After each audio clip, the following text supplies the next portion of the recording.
Pourquoi le personnage spirituel tourne en rond? La grande illusion à dépasser, c'est l'idée que je vais atteindre la réalisation du soi. Hein, c'est le personnage spirituel qui pense qu'on peut laisser passer les choses, qu'on peut tout simplement accueillir la vie telle qu'elle est, et que je suis aux commandes de ce lâcher prise presque. Voilà. La grande illusion, c'est ça, c'est de penser que on va atteindre quelque chose grâce à mes pratiques, grâce au yoga, grâce au tai chi, grâce au mantra, j'en passe et des meilleurs.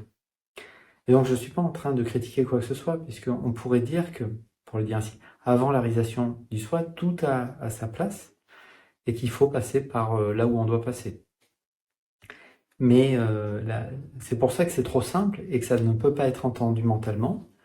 Et justement, c'est juste reconnaître la réalisation du soi, qu'en fait, il n'y a personne aux commandes.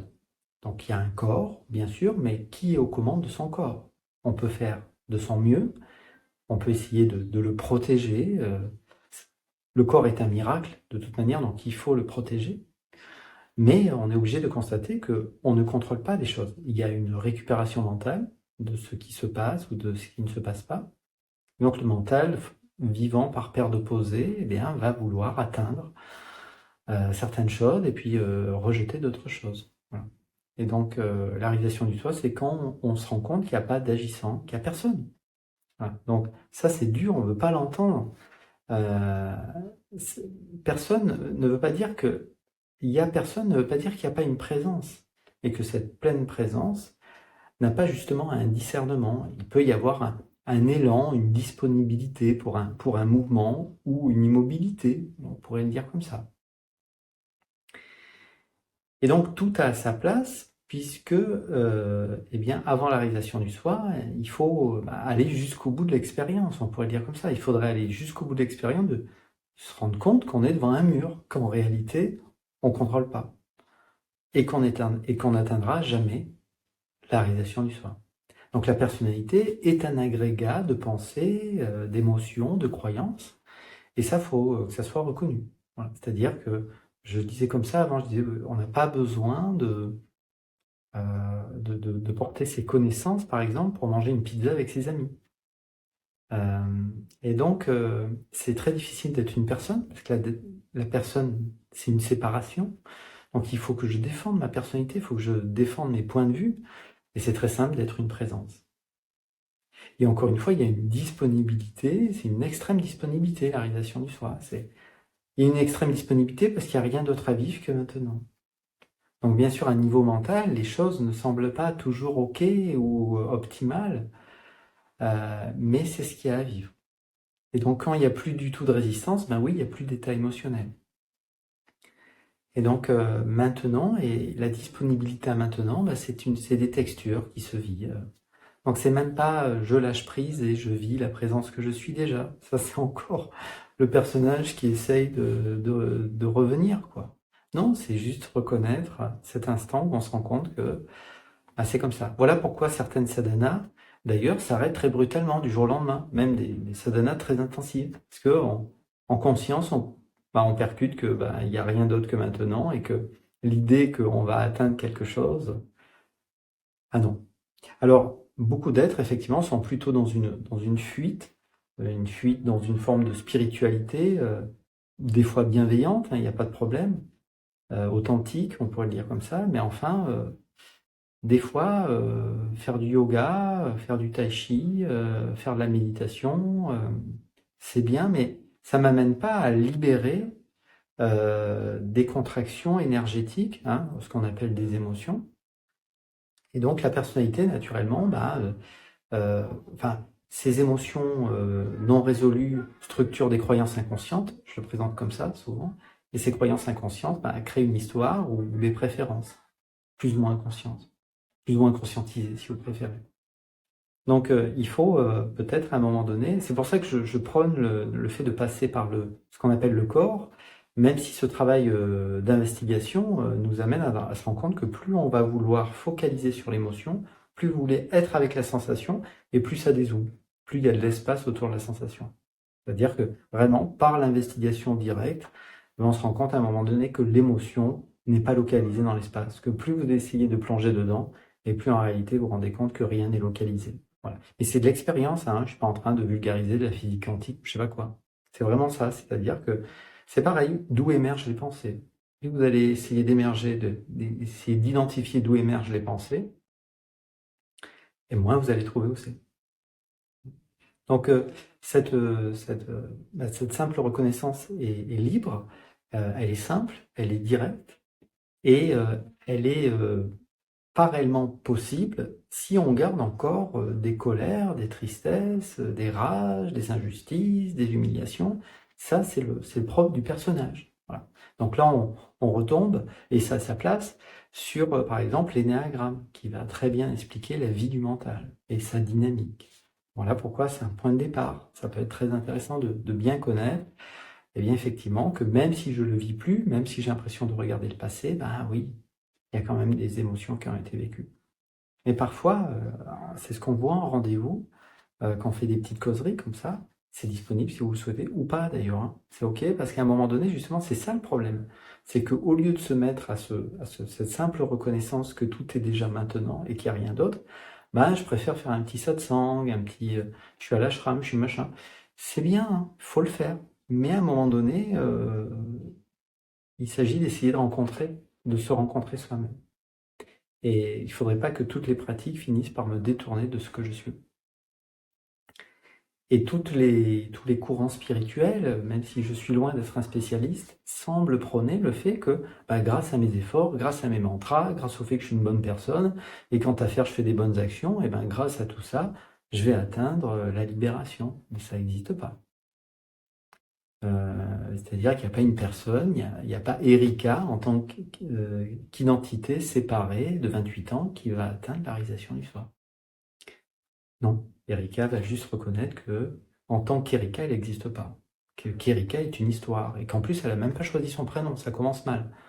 Et puis, réellement, si on est au contrôle, comme je le dis souvent, mais allons jusqu'au bout, j'ai qu'à prendre le contrôle du corps.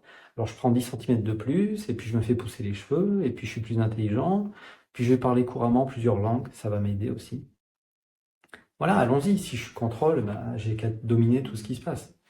Et en fait, la réalisation du soi, c'est aussi reconnaître qu'on domine pas les choses, hein. C'est reconnaître à quel point on ne peut qu'être présent. Mais cette présence s'impose. Elle est une force à un moment. C'est une force qui s'impose, qui écrase pas, hein, qui domine pas, mais c'est une force. Et donc elle est là, simplement oui. Et il y a encore un moment où on se dit, oui, bah écoute, ça y est, je suis dans le lâcher prise. Ça y est, et c'est encore une forme de personnalité subtile, mais une personnalité spirituelle qui pense que grâce à ses lectures, bon sang, à un moment donné, je vais bien y arriver. Non, c'est justement ça qu'il faut faire sauter. C'est cette illusion qu'il y a une personne. Il n'y a aucune stabilité au niveau de la personne. Regardez, comparez votre personnalité quand vous aviez 17 ans avec celle que vous avez aujourd'hui, par exemple, si vous avez 50 ans. Essayez de comparer et vous verrez que c'est un processus en mouvement. Parce que c'est une loi universelle. Dans l'univers, tout est en mouvement, tout change, les saisons passent, tout se transforme. Ben, la personnalité se transforme aussi. On ne peut pas faire les mêmes efforts physiques, par exemple, à 78 ans qu'à 14. Donc la personnalité est quelque chose voilà, ça permet de communiquer, ça permet de créer la société, enfin, c'est très bien, il faut respecter la personnalité des uns et des autres, on en a besoin d'une certaine manière, c'est comme une interface qui nous permet de fonctionner sur le plan de la dualité. Mais encore une fois, j'ai pas besoin de porter de valeur pour ne pas faire de mal à mon environnement. C'est-à-dire que si vous êtes une pleine présence à skier, si vous marchez en forêt et que vous voyez un escargot, pas où vous arrêtez, vous figez, parce qu'il est hors de question de faire du mal à la vie. Donc voilà, beaucoup d'êtres pensent que si on abandonne certaines valeurs et la personnalité, tout ça, quelle atrocité, c'est affreux. C'est très bien, voilà, il n'y a pas de problème. Personne ne vous demande de reconnaître que votre personnalité n'est valable que pour vous-même. Pourquoi? Parce que faites parler autour de vous les personnes qui vous connaissent le mieux, et puis vous faites ensuite une forme Voilà, vous regroupez les informations qui ont été dites sur vous, et puis vous verrez que, curieusement, les amis d'Erika pensent pas forcément la même chose d'elle. Donc on se voit d'une certaine manière, l'environnement nous voit différemment, aussi parce qu'il y a d'autres structures, il y a une autre peur fondamentale. Enfin, on va pas parler énéagramme parce que c'est pas le sujet. Donc c'est ça qu'il faut reconnaître. Je dois à un moment donné reconnaître que j'ai pas décidé d'être attiré par la spiritualité, par le yoga, par la méditation, par le fait de marcher dans la nature, par le fait de lire les sages de l'Inde ou je ne sais quoi. Ça s'est imposé. Ça s'est imposé. Et en fait, c'est ça en fait. Dans la vie, tout s'impose déjà. Voilà. Et d'être sur ce qu'on va appeler un chemin spirituel, même si ça n'existe pas, ça s'impose aussi. Et donc, la vie s'impose déjà, comme c'est, quoi, maintenant. Et donc, effectivement, s'il y a une disponibilité et qu'il n'y a plus de résistance à ça, bon, c'est cool. C'est cool et puis ça devient joyeux, quoi. Ça devient tranquille. Et c'est une des caractéristiques de la réalisation, c'est que c'est assez joyeux. C'est de l'investigation, on n'est pas dans la croyance. Donc à un moment donné, la réalisation du soi, mais tout vole en éclats. C'est ça qui peut être douloureux. Si vous avez misé le cher ou lourdement sur sur une activité particulière, sur des voyages, voilà, je ne sais pas, sur des pratiques, sur un courant spirituel en particulier, la réalisation, c'est reconnaître que je m'étais trompé. Je me suis trompé. Je m'y prenais pas de la bonne manière. C'était pas comme ça. Fallait passer par là, c'est ok. Donc y a pas à dire je me suis trompé, mais faut quand même reconnaître à un moment donné, la réalisation, c'est un discernement. Ça coupe, ça tranche, c'est clash, quoi. C'est waouh, c'est pas ça. C'est pas ça. C'est pas ce que je croyais.